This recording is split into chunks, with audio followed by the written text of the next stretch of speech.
Good evening, everybody, and welcome back to the 19th hole. We are live on In Between Media. Make sure you like the video right here. Subscribe to In Between Media.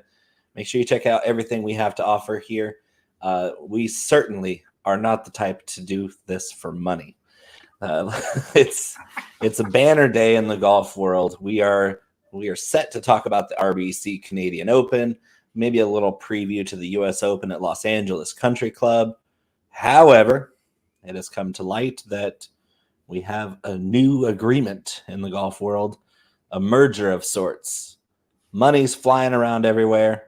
People are being hypocrites. People are calling out hypocrites for being hypocritical, and that's kind of hypocritical of them. Without further ado, let's hit the intro.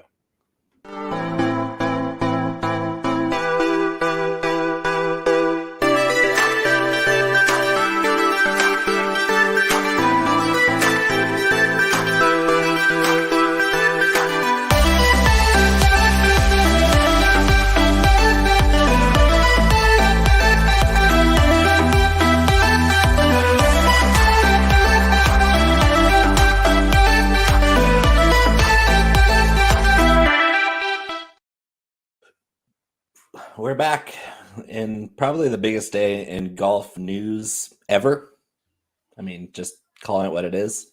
The most surprising news story you could ever think about. Like, I honestly had to do a double take when I saw the announcement this morning that but the Public Investment Fund of Saudi Arabia, controlled by the Crown Prince of Saudi Arabia, has acquired an agreement of sorts to merge the PGA Tour with LIV and the DP World Tour, otherwise known as the European Tour. This is massive because apparently the PGA Tour is running out of money faster than they could even imagine themselves running out of money. All their best players were going to LIV or standing by them for some reason. They're all pissed at them now. Jay Monahan pretty much is persona non grata anymore.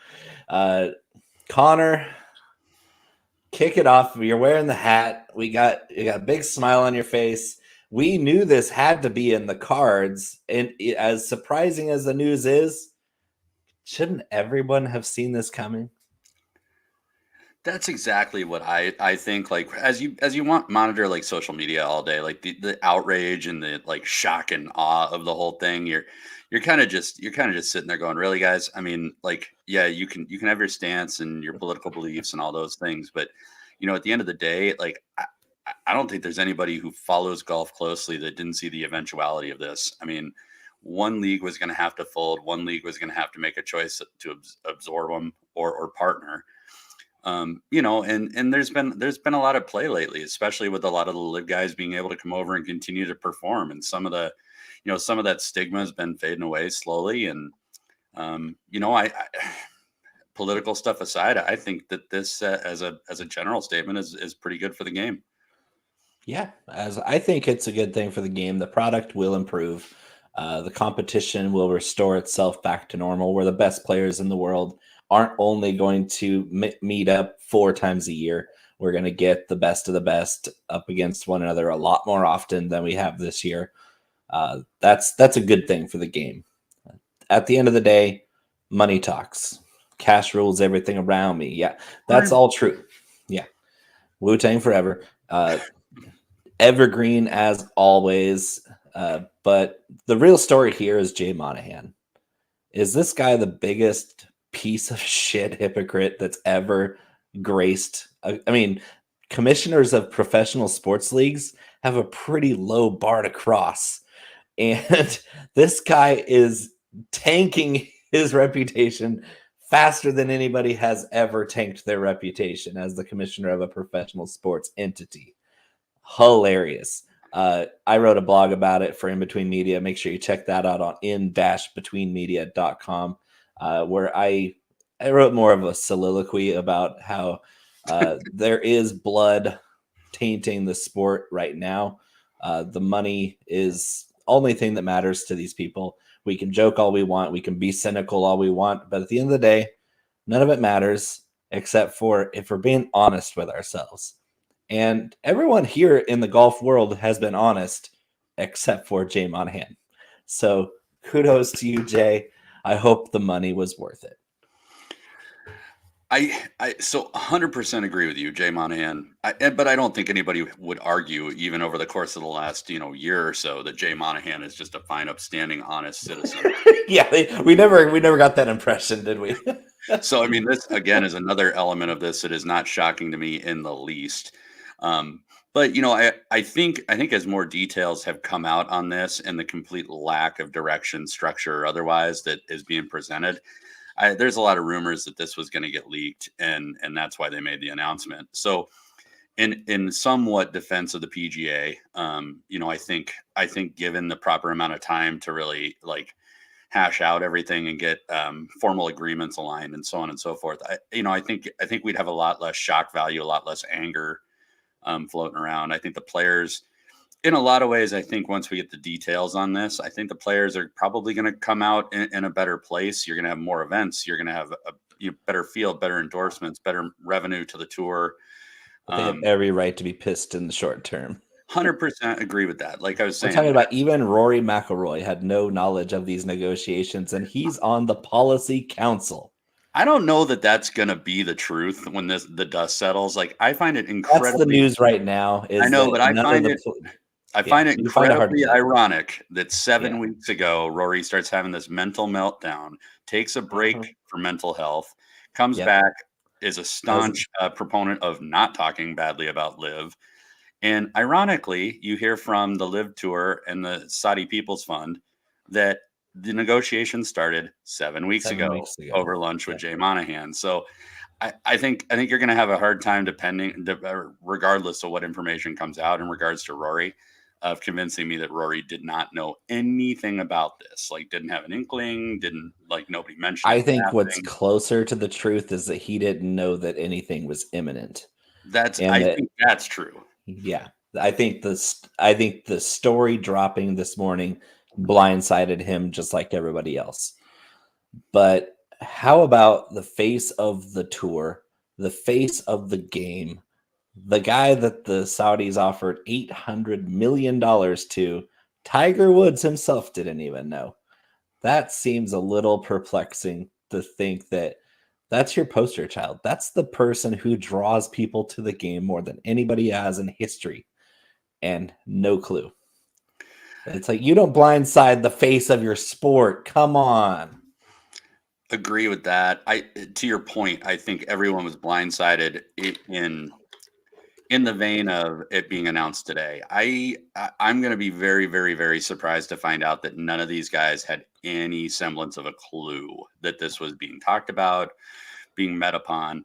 I think you're right. I think it came out a lot quicker, and the decision was made unbeknownst to the important players, the key components of the league. But there's too many other red flags going on. I mean, you got the Rory and Tiger Stadium League that's going to be starting. You got, that's exciting. You've got these very, I guess, convenient departures from the limelight for the last 6-7 weeks from a lot of these key players. So I don't want to cast a bad light on these guys, because in the end of it all, I think that these are guys that really did probably what most people consider to be right. Really were more stand-up guys in regards to honoring the tradition of the game, trying to avoid the politics. And they got screwed.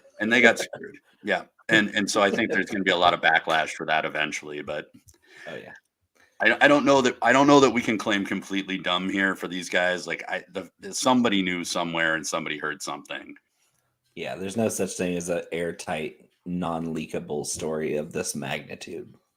That's never existed and never will, especially in this day and age. Let's move off of the merger for a bit. We can probably circle back to it a few more times because it's huge news, and we are a golf show. But let's talk about last week, since I have a victory lap to take. How about we spin it back, Conor?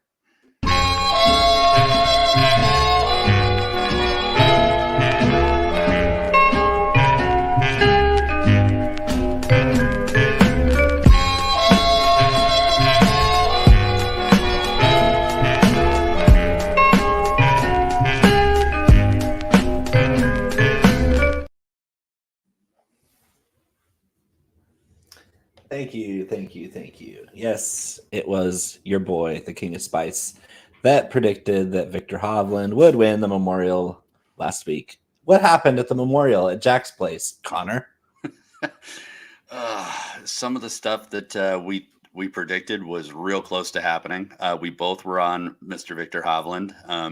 You wrote him up. I think you were a lot more heavily invested than I was, but I think that was a great call. Hideki looked like he was going to do something for a minute. He looked good. He looked sharp. My Austin Eckroat call was looking like sheer brilliance after the first day. I was making fun of you for a while, and then I was like, wait, hold up, let him cook, and then he did his thing where he's just your lower level tour player at the end of the day. So great DFS play, not such a great bet. Bingo. Yeah, and I was a finishing bogey away from a top 10 cash for Wyndham Clark too. That was he bogeyed 18 and fell into a tie for 12th, which doesn't win you anything if you have a top 10 bet. No doubt. It would have been plus 450 on that one. I put a bunch of big stars in the save document on my drive for this tournament, because really what was nice and reassuring about the way that you and I ran our modeling last week is we kind of had it pretty well surrounded. Even some of the deeper plays actually ended up making a run at doing something. If you had some deep bets like cuts to make the cut or top 40 on some of the longer odd guys that we named, I mean, we didn't have a whole lot of people missing the cut, with the exception of our good friend Corey Connors, who blame Canada, I always say. Yeah, well, he can blame himself if he screws up this week. He let his whole country down if he MCs this week. But no, it was a good week all in all. I beat you again in our head to head, so that was nice. I'm so far behind now. I don't think you can come back, dude. It's possible. It's not probable or plausible. But you are crushing me on the outright and the betting card front. You are doing significantly better. I'm really glad I'm getting paid to do that, because I'm telling you, I had another good weekend on underdog. Some of these head-to-heads and player props are doing well for me, so I pulled down another $300-400 on just a couple units. So it was kept the ball rolling there. And like I said, all in all, happy with the picks, happy with the bets. Yeah, and all in all, I'll take another outright winner. 18-1 is the number I got Hovland on, which is awesome. I saw some people do live betting when he was kind of far behind at up to 100-1, which is ballsy as hell. But I guess if you have a good gut feeling on a guy that's playing really well, just maybe not scoring quite as well like Hovland was. He was playing lights out, just wasn't making birdies the first couple of days. And then he got hot. And when everybody else was making bogeys and doubles and triples, he was saving par, and he was making birdies on the par fives. And we knew that was going to happen. If you could avoid the big numbers at Memorial, you were going to do well. And if you scored on the par fives and survived the par fours, which were absolutely brutal, you did well. I predicted the winning score at -9, and I got a little flack for that because of the nature of the event is some guys were going to score well because the par fives are gettable, and then other guys were just going to fizzle out and put up snowmen, which we saw plenty of. What we didn't expect was that the winning score was -7, which is crazy bad scoring, because this is the first time in 6 years the Memorial didn't have a drop of rain, and so it was dry. The green started at a 13; they were closer to a 14 by Sunday. And when fast greens run even faster and the rough is that nasty and the greens are so sloped and undulated, the best in the world still don't have a chance to stop the ball if they're behind the hole. And we saw that. Like, look at the flop shot that Rory hit, landed in the rough, still went downhill so fast that lipping out is what saved it from going in the water hazard. And that was wild too, because as I'm sitting there watching him line it up, I'm like, oh, he's got to land it just in front of the rough, right on the fringe. It'll trickle down, hits it what I would consider to have been perfect, and like it hit an ice rink, takes off. He landed on the racetrack. It was like the cart path drive where you land on the cart path and you get an extra 100 yards of bounce. That was a shot with spin and high loft, and it took off on him and it hit the hole. Otherwise, it was going to roll in the lake. Oh God, that was wild. That's when you know you got to be below the hole there. The rough was everything we thought it was going to be too. I mean, guys are top. Get it out clean. You saw flyers left and right. You just mix all that together, and it's a course to keep that in mind next time around, because it's definitely wild, especially at major conditions, like when it's groomed that way. I think we get a little bit of reprieve for 1 week before the USGA shows off what they've built at Los Angeles Country Club, which pretty much carte blanche for making a nasty course is what the USGA had at their disposal at LACC for the US Open next week. This week, it's going to be nice and easy. We have a short course that's never been played on the PGA Tour before. Par 72, nice and cush. I think we might see some good scoring this week. How about we hit the drop and talk about it? All right. Club Tour.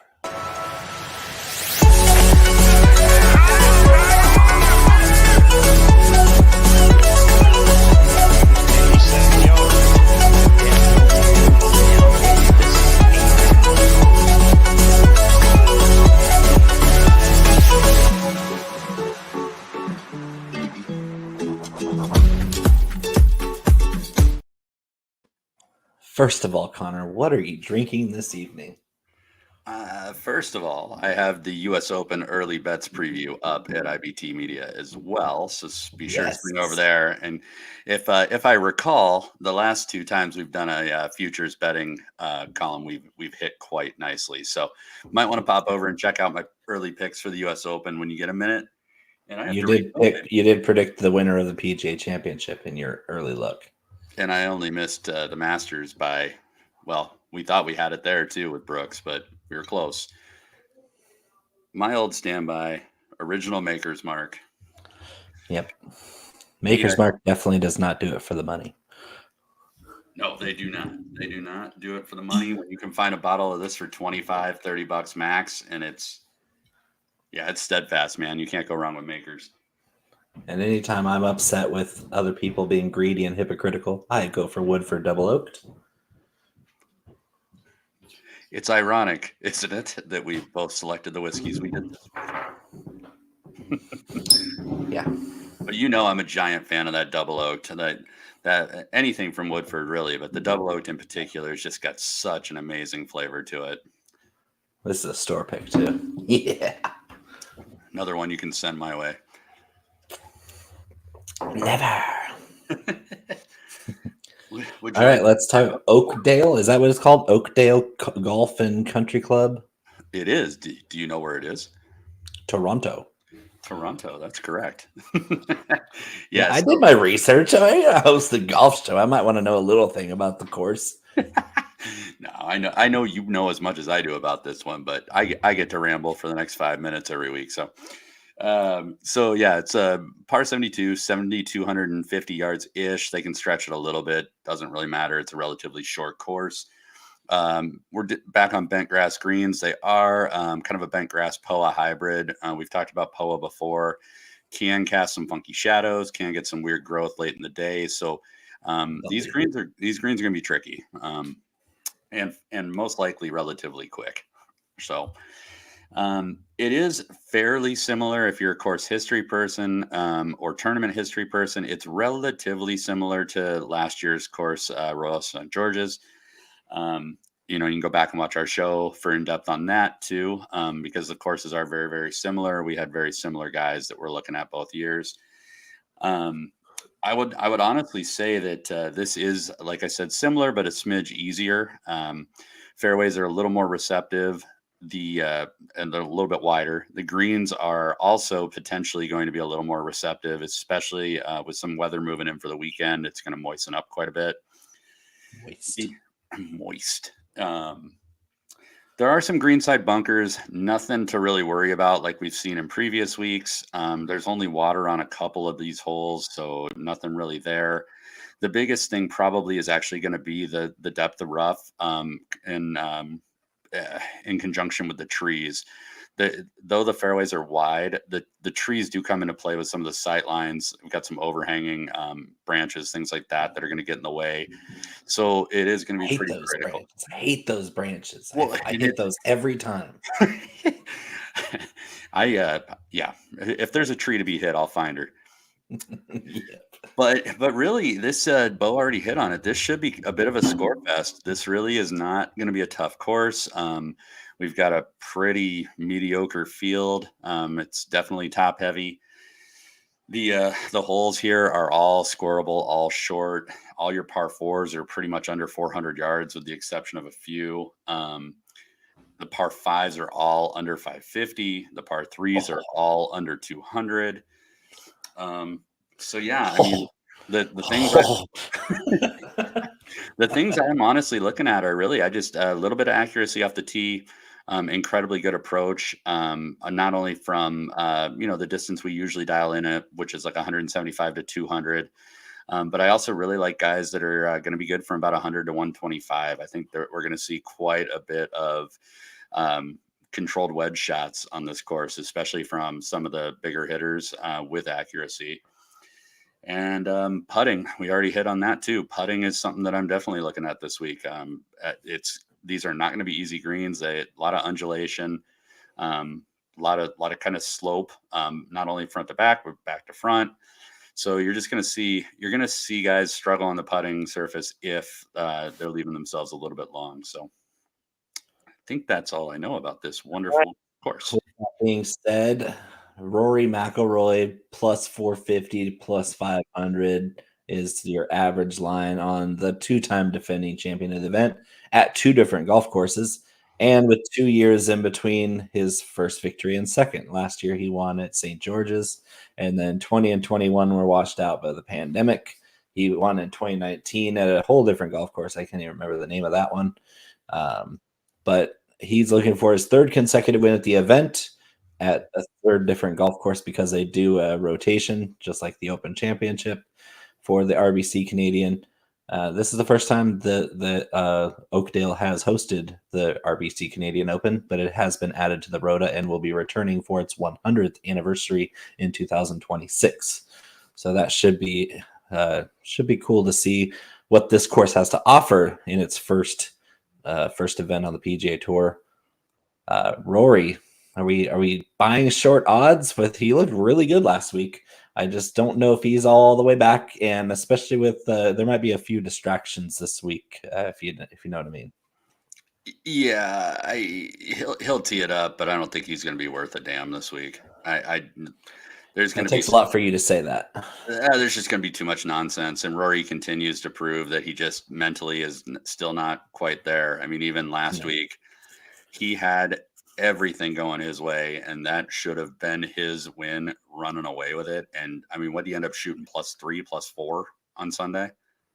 Yeah, and on the he had 5 wedge shots and missed the green on 5 straight wedge shots and made bogey on all 5 down the stretch, where he should have been scoring birdies because you have a wedge in your hand. That's how you win on the PGA Tour, is you put a wedge in your hand at a comfortable yardage. But this dude was juicing the ball 15 yards past his landing spot and pulling it, which is a pretty amateur mistake to make with a wedge in your hand. I mean, that's something I battle with every once in a while as a 12 handicap. I can't imagine a guy with a +8 doing that like Rory did on Sunday. That's bread and butter. That should be like green flag racing. I'm taking this thing home running away, like you said, and he just couldn't do it. And there's going to be lots of those wedge shots at Oakdale this week. Yeah, and honestly, has not been his issue lately. Like lately, it's been the putter, right? And so, I thought that's part of why I recommended, throwing at least a couple of units on him last week. Was I was like, at 12 to 1. It looked pretty damn good for a while. Yeah, I was and it's Rory, so I know you never count those chickens before they hatch. But I mean, that course set up really well for him. This being a significantly easier, significantly shorter wedge fest. I don't know. I mean, my tendency is to probably fade him in betting and play him in DFS. I do think that there is the potential that even with all the mental stuff going on, like the course is easy enough that maybe he can just play through it. The field's not that great, so I think unfortunately I won't be playing him in either because as a 2-time defending champion of an event that's this easy, the chalk is going to be heavy. And in DFS it's not so far. Matter of fact, he's third of 4 above 10K, but that's not what we're talking about yet. I don't love Rory at plus 450. I probably start my betting card down at Rose. Really, honestly, at 18-1, Rose has been playing so well. The approach game's great. The putting's been pretty good. Off the tee game's good. And again, this is an easier course by a lot compared to the last 3 courses that he's been doing all of this stuff on. So I think 18-1 is a hell of a number on Rose. Yeah, I would think I like, but I don't love Rose. I find that if we're battling similar lines on Englishmen, they're both playing really well right now. Fitz happens to fit the course a little bit better for me than Rose, and Fitz in a birdie fest, I think, putts better than Rose. Rose is a clutch grinder type player. Like if this was a tougher course, then I would say, yeah, hell yeah, Rose 18-1, that's stealing. But I think Fitz, with his distance and the ability to hit a wedge and his short game, and is immaculate. His putting's been spot on all season long. And we acted like Fitz was out of contention last week because he shot a 76 on Thursday. Dude clawed back and tied for 9th out of nowhere. That's balls right there. Fitz is a wiry little guy. But he's distanced himself already from the drama. He was out playing practice round when they were having their meeting today for the PGA Tour. And so I think he's on his A game. And I think Justin Rose is fine. He's a great play at 18-1. But I want to take the guy that's just zoned in, locked in, game only. He wants to win. He wants to work on his craft no matter what. Like, he's out there to earn a check. And this is a great tune-up for a major, especially if you want to see the ball go in the hole a few times before you play one of the toughest courses out there. I think Fitz has everything you want for this week as my favorite at 14-1. I'm a notorious Fitz hater. Yeah. But I mean, I'll concede your points. Like I think that at 14-1, that's again a pretty good number on somebody who in this field should be, in my opinion, a lot shorter than that. So yeah, I don't hate that at all. I really don't think that you can go wrong with Rory, Hatton, Fitz, or Rose. No. The one up there that it is dumbfounding to me is Cam Young at the same odds as those. What guys. Has he done this year? Nothing. And as much as we love the dude, his talent is off the charts. What have you done for us lately? He's like 120 something than putting over the last 24 rounds, and this is a place that you're going to need to be able to putt. I don't get it. Well, I mean, I'm kind of going against the grain there with my Corey Connors pick, but that's more of like the maple leaf flag flying loony bins and out of the loony bin rooting for him. And really better. it's yeah, me too. This is the one thing about this tournament that I love so much is that it highlights just how many elite golfers are Canadians right now. Like, we've seen it all season. Actually, last few seasons, we've seen Englishmen and Canadians pretty much take over the PGA Tour. We're talking about the heyday of those two countries representing for the PGA Tour in a great way. And there's so many Canadians that are going to be showcased this week that maybe you haven't heard of. And we're going to go through quite a few of them in this show. But right at the top, Corey Connors, elite ball striker, one of the best golf swings I've ever seen. Is his short game dog shit? Yes, it is. Can't chip, can't putt. But if you hit it down there in the fairway 310 yards and you stick a wedge to 10 feet, doesn't matter that much. And we've seen that when he won this year, where if he's hitting it close, he can win any tournament there is. And especially when there's a bunch of crazed, drunk Canadians behind him going, oh, that's good shot, eh? Yeah, I think he's got a chance to win this despite his shortcomings in the short game. I know you disagree. It's okay. I hate Connor's too, but I'm trying to tell myself that I'm not the kiss of death, because when I go against Conor, he wins, and when I go with Conor, he misses the cut like last week. And so I'm just testing the theory. I'm playing Corey Connors for the second week in a row because there's no way he flubs it up in his home country. There's no way. Yeah, no, it's like you said, there's a lot of elite players, and a lot of them are coincidentally Canadian. So I have one right here as my first round leader. Who you got, Hadwin? Yeah. Yeah, same. That's the guy I like from Canada, significantly more. With Corey Connors, the two things that are kind of got me off him a little bit is he is an elite approach guy most of the time, but recently, especially from about that kind of middle range, like 150 to 200 yards, he hasn't been really stellar. And I want a guy that's going to be able to score on the par fives. And when you're not hitting that range on approach very consistently, that you're setting yourself up to at least lose a stroke or two on each round of the tournament, because the other guys are going to score on those par fives. So that's a little bit why I'm off of Corey Connors. And on top of that, like, he just burns me too much. Like, I'd just rather take the gamble somewhere else. The wounds are still fresh. I'm not going to lie. 100%. 100%. We were so happy to report to our Canadian fans out there that we were behind Corey Connors last week. And what did he do to us? Same thing he always does when I do it. Tommy Fleetwood. What are my thoughts on Tommy Fleetwood, huh? He's from England. I've heard of him. No, Tommy Fleetwood, in my modeling, rated out 5th overall. Excellent approach game. His off the tee game has actually been pretty good.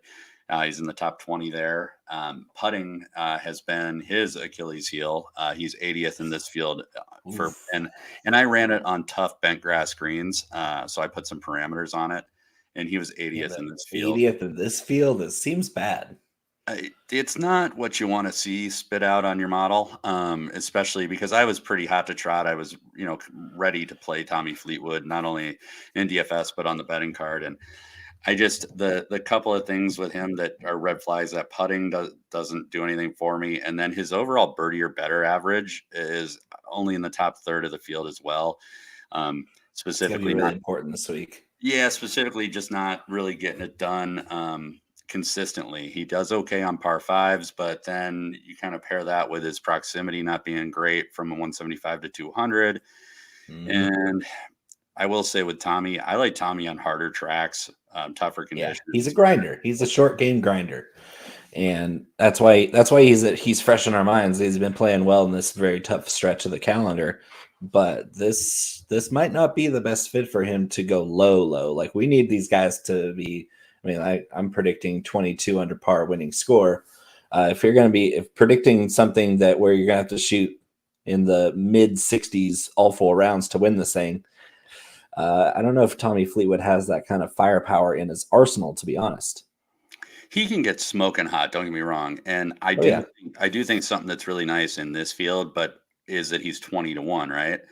Right. Which seems criminal for Tommy Fleetwood. But I'm also one of those people that kind of reads the tea leaves from the books. And if they got him that deep, like, that to me says that they're trying to entice you in. And those neon lights ain't out there for no reason in the desert. Yeah, I don't know that I'm taking the bait on Fleetwood this week. I might use him in coming weeks, especially at some of these tougher courses, tougher fields, because again, I think a lot of what we talked about with him on some of his approach metrics, some of his accuracy stuff that's kind of been coming together, will play well coming down the pike here. So I actually dropped down quite a bit. The 2 guys I like after the 20-1 group are the Adam Hadwin play at 45-1. And you have probably heard this name once or twice on the show, but he's definitely on the forefront of my mind. We just watched Rose Zhang from Stanford win the NCAA championship, and then in her LPGA debut took home the trophy. we're talking about the male version of Rojang, Ludwig Aberg from Sweden, Texas Tech, national champion, #1 rated amateur the last year and a half. If you haven't heard of Ludwig Abergs yet, this is where he's going to shine. He's played in 2 PGA Tour events this year. He's 50-1, so Vegas knows who he is. If he's 50-1 in this type of tournament, they know exactly who Ludwig Aberg is, and he is getting some money put into him in this tournament. But he's really good at golf, like really good. He's really good at golf, and he was really good at golf when you and I brought him up together. I think it was maybe 5-6 months ago, one of the first events that he played in. We mentioned him, and yeah, and I believe we mentioned him at Bay Hill when he finished 24th. He was alongside Kurt Kitayama, even though Kitayama's 250-1. We had Ludwig Aberg in that tournament. I believe it was 300 or 400-1, and he finished 24th. Yeah, new friend of the show. But no, we're fans of him. There's really nothing else to say. Stellar play, 50-1. This absolutely, he can come out and win this. He's fired up, baby. Fired up. He's gonna be incredible on tour. This boy can play. So, you remember that guy Sam Bennett from A&M that contended at the Masters as an amateur? Aberg mopped the floor with him in college. I'm not a Bennett fan, dude. I don't Me neither, but I don't like the but guy. it's also, I don't like his game, but yeah. What he did at Augusta was impressive, but Aberg's so good. Yeah, no, I fire that up because I suspect you won't get that number many more times in this guy's career. No. I'm also on him. We skipped over him, but I actually don't mind a little bit of Thagala this week at 30-1. Wider fairways, green flag racing for him. And dude, he makes so many friggin' birdies. I mean, he does have the firepower to shoot the 21 plus under. Yeah. And then for me, Hologaard again at 65-1 in most spots. He's a little low on DK at 55-1. Yeah. But yeah, he's somebody that we've been kind of off and on all year. Again, in a weaker field like this, he's got the tools. Good approach game, fairly accurate off the tee, can have good distance, likes the proximities we're dealing with. I think the thing that maybe has held him back is the around the green game and the putting isn't always on point. But this is another dude that scores a lot of birdies and he does. So. 3 Canadians in that group. If you're playing a Canadian card, Adam Svensson at 50-1, Mackenzie Hughes at 55, and Nick Taylor at 60-1. All 3 of those guys playing well this year. All 3 of those guys, if you're doing a loony card, pay attention to those guys. Don't overlook them. They are solid plays. It gets pretty rough after that. I do have a 90-1 ticket on Carson Young because if you're looking at easy tournaments with low scoring, Carson Young better than Cameron Young this year. Imagine that. This is like the Woo dilemma, right? Right. Woo versus Woo, Carson versus Cameron Young. No relation, and really going 2 different directions this season. Carson Young is on fire. Cameron Young can't get out of his own way. Yeah, I love the Carson Young bet. I do objectively like it better in DFS. I don't know. Birdie making machine. And I don't know that I see the breakthrough coming here. I think this is going to be won by somebody who maybe is just a little more seasoned. But his is coming, man. I mean, so if you can get a decent number on, a T10, T20, I do like that play quite a bit. You don't have any love for your boy Akshay? Oh yeah, he's right here, right there. Boom. I was waiting for it. Love Akshay this week. Love him. The proximity range that we're targeting, he's #1 in the field. That's nice. We like that. Nice. Long hitter, hits good drives. He's one of the better off the tee players. Great approach player in that key range. And his short game has been spotty, but it's also hasn't been bad. It's just like he has one bad round every tournament. And I don't think that happens this week. I think we get a more consistent 4-day swing for Akshay where we know he can make birdies. This dude's a scoring machine. He's got oodles of talent. This might be it. This might be the one we've been waiting for. Like, if anybody's going to win from back here in triple-digit odds, it's going to be a guy like that. Yeah, Akshay this week. I'm with you. I think we get 4 good rounds out of him, and there is something to look at with him in correlation to lesser quality fields, right? Like every time he's teed it up with what I consider to be kind of trashier fields, right? He does really well. Like he's the in cream the rises to the top. And so, I mean, you give him a little bit more room off the tee, de-emphasize a little bit of that accuracy. I think that helps him a ton. The putter, to Bo's point, the reason that his putting stats are as bad as they are is because he has one really bad round every weekend. Like every week. so he's not a bad putter all around. He just he's like Hayden Buckley, except you can't predict which round is going to be his blow up. So Hayden Buckley does us a favor, right? Because at least Hayden doesn't play with our emotions. He gets himself out of there Friday afternoon. Akshay will hang around till Sunday, and then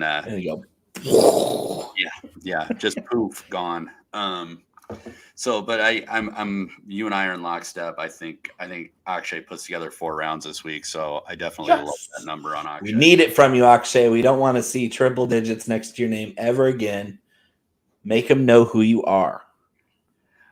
I got 2 that require explanation that are way deep.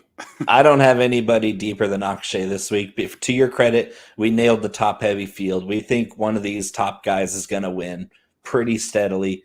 Like the only aggression I'm taking is up at the top with Fitz and Connors. Fitz because he's hot, Connors because he's due. And he's going to have the fans behind him. But yeah, I think that these guys are the only guys I'm going to bet money on. Hit me with your deep shots. I might throw some shekels on them if I've ever heard of them before. My money is that you might have heard of them, but not everybody will. I had to run Corn Ferry models to figure this out. So that's not bad.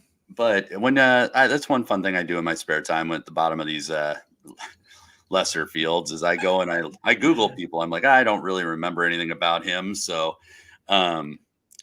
so the first one that I'm willing to throw like just a couple of bucks at is Jake Knapp at 300 to 1. But don't take a nap on this. Jake who? Jake. So don't nap on this guy because he's only missed 1 cut on the Corn Ferry Tour all year. I'm still scrolling. I can't find it. Is it KNA? It is KNAPP. So first in par 5 scoring on the Corn Ferry Tour this year. First in birdie or better average. 12th in overall driving metrics. 62% of fairways hit at 307 yards average. 70% greens in regulation. And on top of that, if he misses, he's 6th on the Corn Ferry Tour this year for scrambling saves. So 300 to 1. I think this is a bit of a misprice. I would bet a couple each ways on him too. The dude is legit and can play. And then Quest at 500 to 1 scores a literal ass load of eagles. And really just hasn't had many experiences on the PGA Tour. He's been impressive from time to time on the Corn Ferry.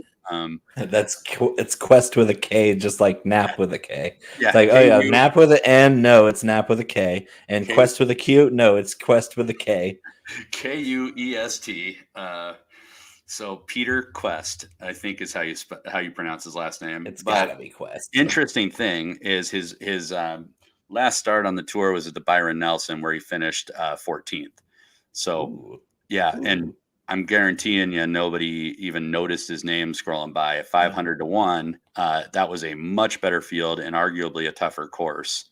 Oh yeah. So, sure. Again, just another guy. If you just want to throw $1, $2, whatever at on a 500 to 1, that's an extreme value for a guy that can actually play. Yeah. I'm looking at the other people around these parts, and it's not great. Michael Block is in this field. We don't need to say anything else about that. Is he instructing or is he playing this week? I'm confused. Probably a little bit of both. He's gonna have to make money somehow.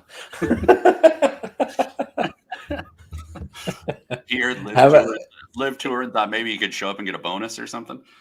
Well, that's out the door now. I would really like to stop slamming my trunks in DFS, because even though I'm picking outright winners, when only 3 of your guys make the cut, you really can't win at DFS. So let's hit the intro and go over some DFS values and leverage plays, because Conor is good at this shit. The club as well. This would be a wrestling class.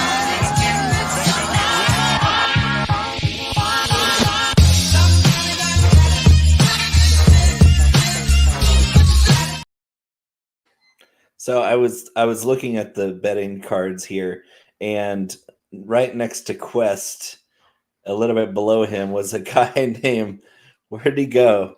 Oh, this is too good. Johnny Travail. if you're lost on your quest, it's a Johnny Travail. And do you know that Mr. Johnny Travail, who's also a decent player, not a lot of stats, you'd have to dig pretty deep, but he is also a Canadian. So, oh, that's enough for me. You can play $2 Canadian, which is equal to about $1 US on Johnny Travail this week. It's funny though, because I kept seeing them both back to back on everything I was looking at. And I used to listen to this band called Less Than Jake growing up. I don't know if you know who they are. They're an old ska punk band, but they had a huge hit song in the ska punk scene called Johnny Quest Thinks for Sellouts. And every time it would pop up, I just started singing it in my head. So I've been rocking ska punk all day. That's how old I am, kids. All right, so you mentioned before that Rory McIlroy, not as chalky as I thought he would be for a person who's won this tournament 2 times in a row at 2 different courses. He's really good. He's by far the most talented player in this field. However, are you playing him in DFS with a little bit of leverage on your side? Yes. Okay. Yes, I am. So, not betting on him because you're not keen on him performing well enough to win this thing in most of your models. That's kind of what I've come to, is that, yeah, statistically he doesn't rate out great here, despite being the best player in the world rankings in this event. And the odds are too short. Don't bet him.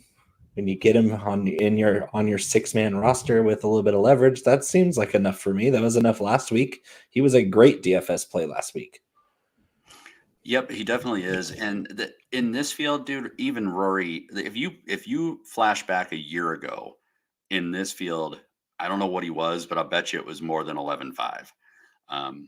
He is just arguably that much better than anyone else in this field. Now, what version do we get? Hard to say. But I will gladly take the ownership discount on Rory, who's coming at 18%, versus playing a 23% Sam Burns or a 23% Tyrrell Hatton or a 22% Fitzpatrick. Gross. Yeah, it's especially Burns. Burns has been hit and miss all year.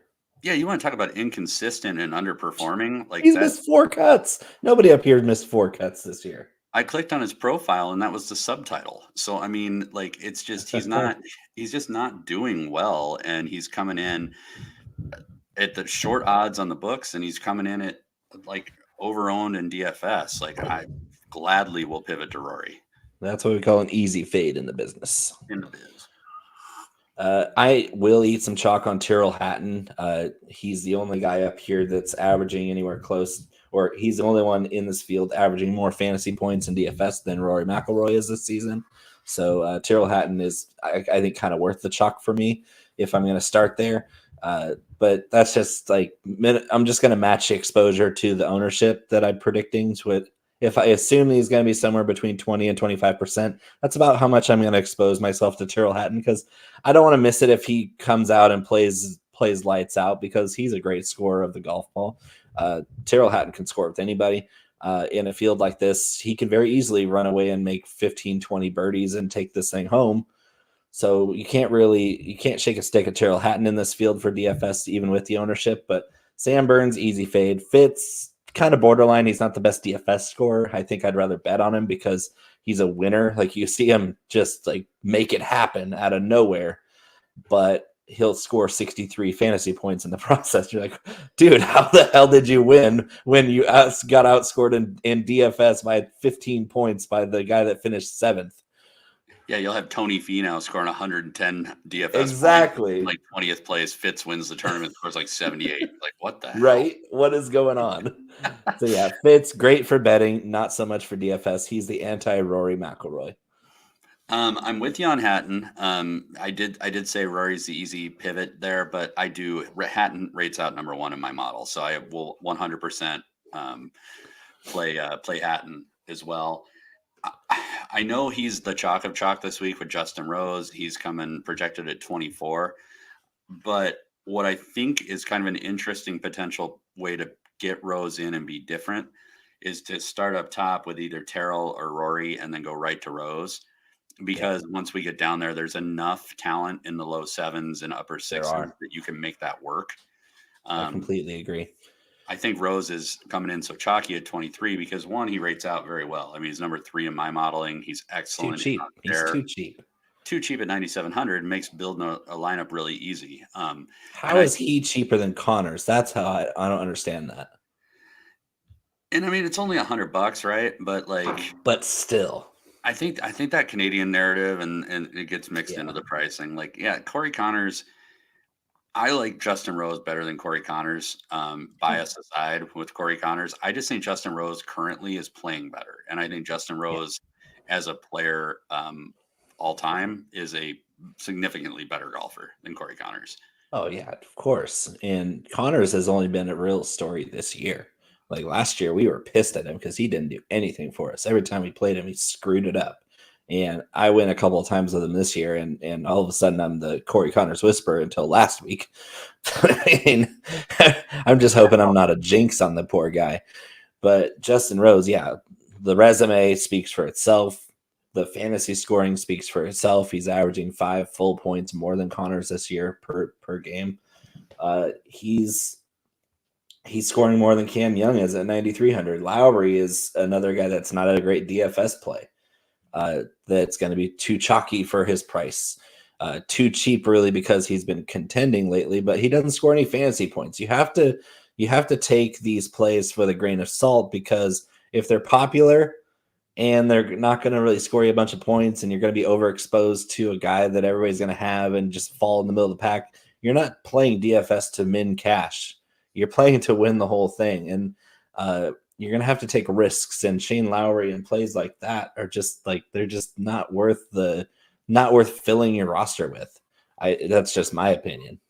No, and it's a good opinion to have, right? Like if you're learning DFS and you're playing some lesser dollar ones to kind of get the rhythm and whatever, then people like Shane Lowry are going to ensure that you're probably getting your money back.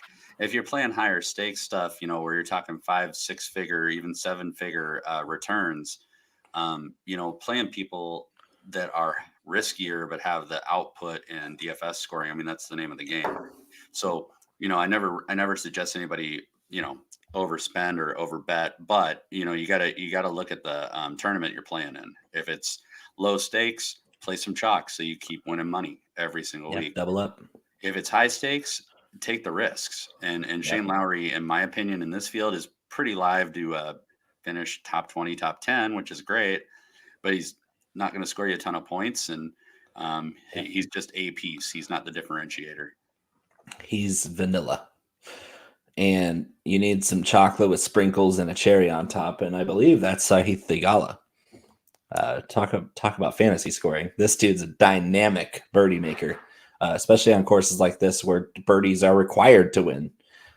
We've seen this guy come to play at Waste Management, at pretty much every other good scoring event. Sahith Theegala comes to play, and he scores a ton of birdies. And he might blow it at the end with a double bogey in a very inopportune time, but we really still like the memories because Sahith Theegala is a fun guy to watch. He's a very well-spoken graduate of Pepperdine University. He was a stellar college golfer, and he's a fan favorite already. But he is not a DFS favorite this week because he is projected to be 7% rostered. He is probably my favorite play in this field. You heard it here. This is the play of the week. This is Such a good play. Now, Smash it. Theegala is high risk, high reward. Yes. He, to Bo's point, scores a ton of points. If he can keep it together for 4 rounds, is every bit the competitor that these guys at the top are. Mm-hmm. He does tend to get in his own head, get a little fired up. He's got a little bit of John Rahm from a couple of years in him, where he is prone to have a little bit of an emotional meltdown from time to time. But still, he's missed 1 cut this year. Yep. 1 and 7 top 10s. That's pretty consistent for a guy that we're calling a risky play in DFS. I think the risk is that we'll get one of his floor performances where he finishes 40th and only makes 15 birdies versus what he did at the Waste Management earlier, where he made 21 birdies and finished in the top 10 and scored over 100 fantasy points. This what we're looking for is the Sahith Theegala that contends until Sunday, and whatever happens. The risk, I'm with you. The risk with Theegala, I don't think this week is him making or missing the cut, but I do think that we could get a floor performance out of him. That's the risk I'm referring to. He's not great at par 5. 9,200 for him is a little steep. That's probably where his chalk is suppressed, because nobody really wants to spend 9,200 on Theegala. Nope, and there are a couple of key metrics that he's not fantastic at compared to the guys around him, but I definitely think the upside is him winning this tournament. So 9,200, 7% projected. I will take all the Theegala. Yeah, and you talked about the 7s, the low 7s being a nice ripe area of upside. There's 3 guys in this 8s group that I really like in this tournament for DFS purposes. First one is Adrian Meronk. Scores a ton of points, tons of birdies, bombs the ball, just like the other guy, Nikolai Hogard. We already talked about him.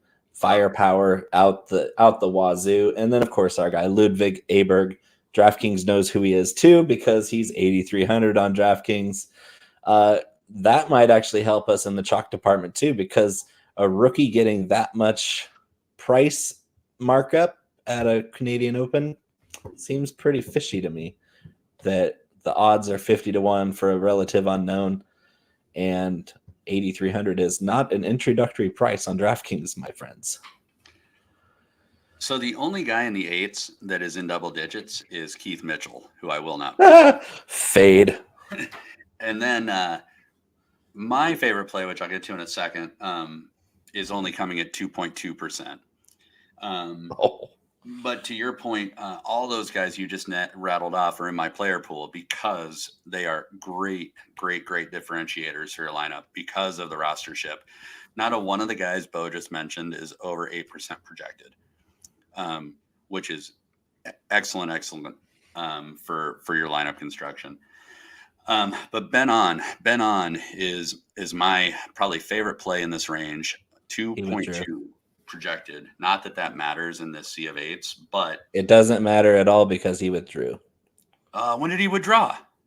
I don't know. I just saw it. He and Bramlett are out. I just looked at this before we got on air too. Damn it. Yeah, Ben On and Joseph Bramlett are out. So Aberg is my favorite play. Aberg, man, he looks so good now. He was the next. I was getting there. He was the next lowest. Projected. He's 3.8 projected in the 8s. So, we're talking about doing this for the money. We do DFS for the money. For the money. That's right. But yeah, close second would be Hologaard. So I was on Nikolai, I was on Aberg, and Ben On. Those are my 3 favorite ones. I'll just shift some of those Ben On shares over to probably Aberg. Pretty easy to do that too. Yeah, it saves me money, man. On's like $600 more than both of them. Taylor Pendrith at 7,700. I know. I thought about it too. I think I'm going to pass. I think he's got game. He's playing pretty poorly lately, though. I'm still going to pass. He was on the cusp. He may find his way into a couple lineups, but no, the high 7s are full of fades for me, really. The only one in there that I like is Eric Cole. Cole's a grinder, though. I don't know if he can hang with these guys scoring wise. So I thought so too, but the more I looked at it, He's only averaging 58 fantasy points a week. That's not yeah, good. but he's also as far as looking at a lot of the recent courses he's played, they're not high scoring courses, which affects him. Because when you look at birdie or better gained average over the last 24 rounds, he's 11th in this field. He's also 13th in par 5 scoring, and he's third in bogey avoidance. So all of those things for me says that he may have one of those spike weeks where you see him probably double that output that you're looking at the 51. Maybe 100 to stretch, but 80 to 100, somewhere in there is within the realm of outcomes. Can I give you 3 guys that I like in the low 7s? And you can critique me on them.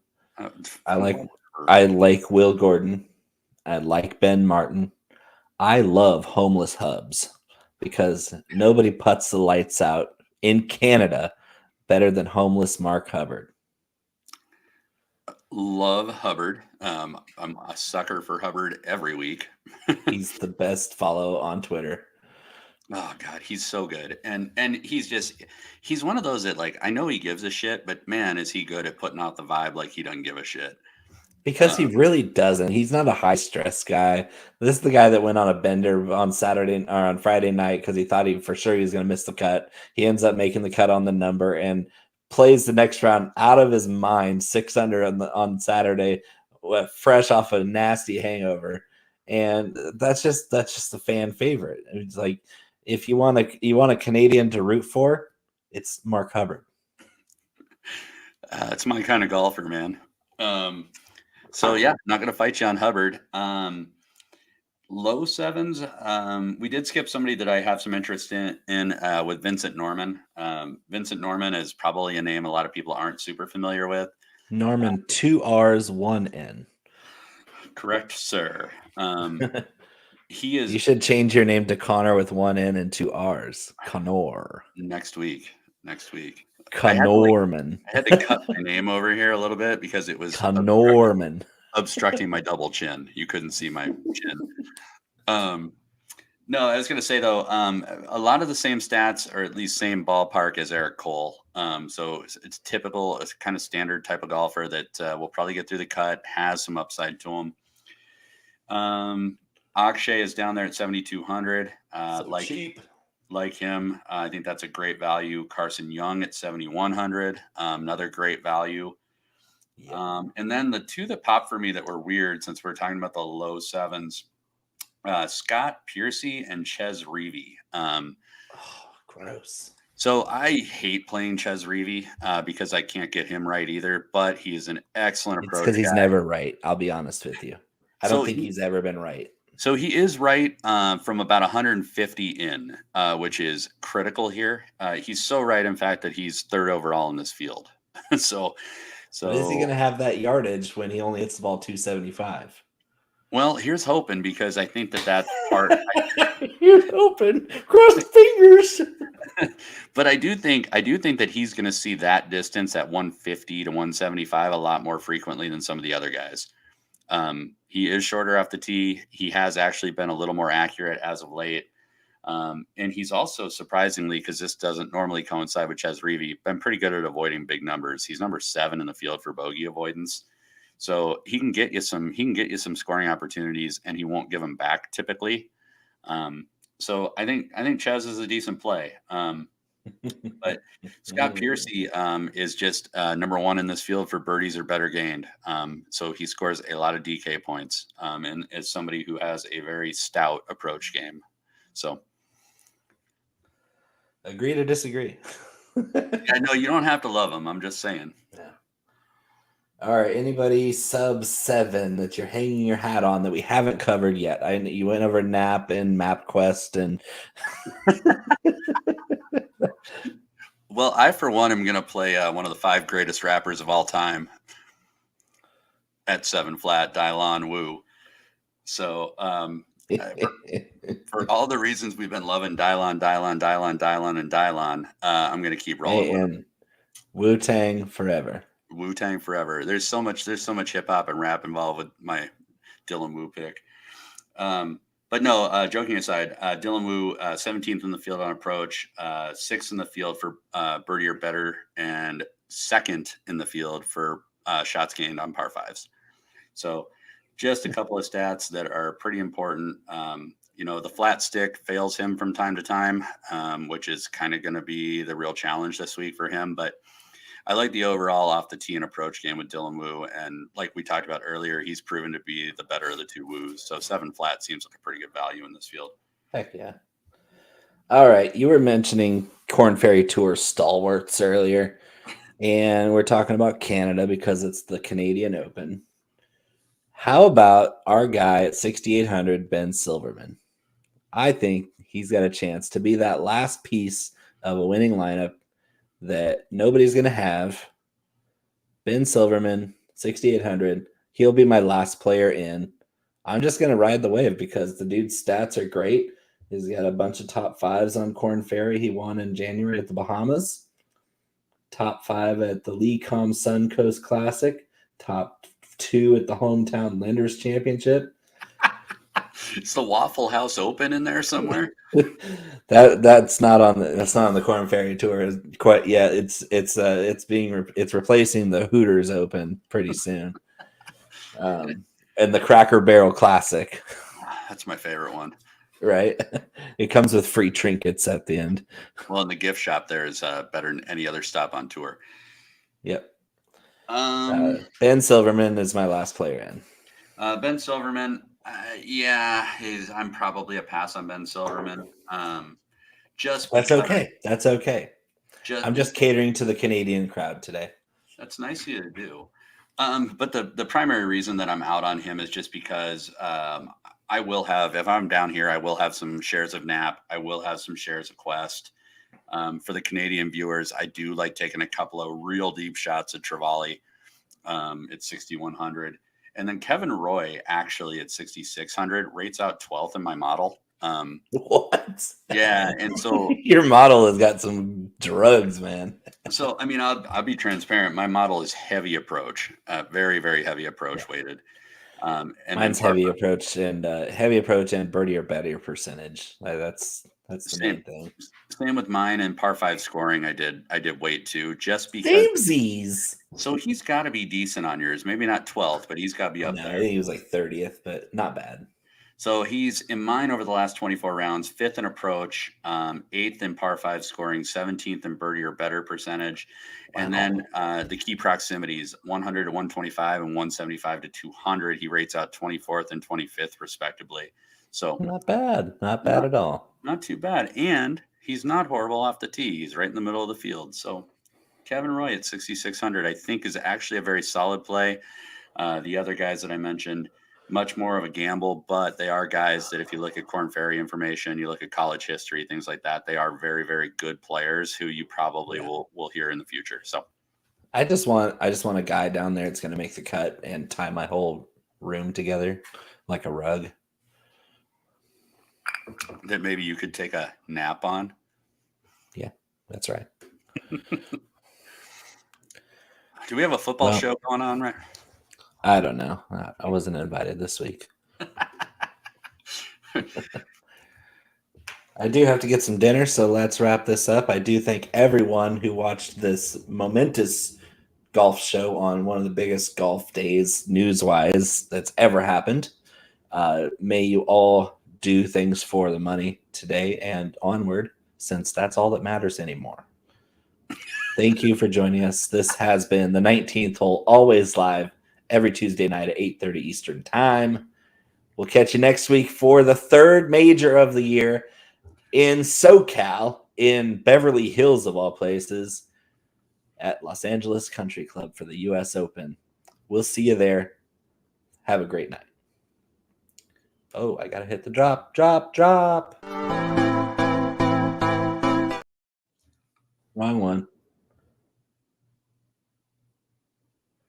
We're going